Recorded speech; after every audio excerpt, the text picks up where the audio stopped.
with Lois and I going through our medical difficulties in the last month or so, you start to read an awful lot about an awful lot of things. And one of the things that you hate to read is that medical malpractice is the third largest loss of life. People making mistakes and doing the wrong things. It makes you a little disconcerted about going to the hospital or seeing a doctor. There certainly are a number of things over history that have been fascinating misconceptions about medical practice and giving antiseptics internally through injection rather than on the surface of a wound, which evidently killed people. Bloodletting, some have speculated that several of the doctors with Abraham Lincoln, when he was shot and had lost all of that blood, applied leeches to try to make him better and take out even more blood than he had. Back in the 1800s, there was children's, what they called soothing syrup, to make children behave, which was filled with morphine. Many doctors in the past ancient history of medicine used mercury to try to treat almost anything and everything. And of course, now we know mercury is extremely toxic. There was heroin in some of the early cough medicines.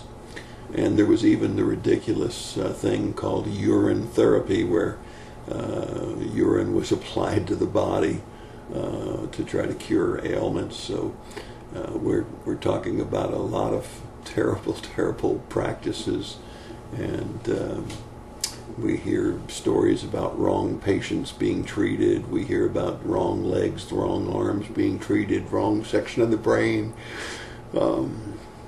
All kinds of crazy medical mishaps, and it certainly brings us to good medicine, which is a joyful heart is good medicine, but a broken spirit dries up the bones.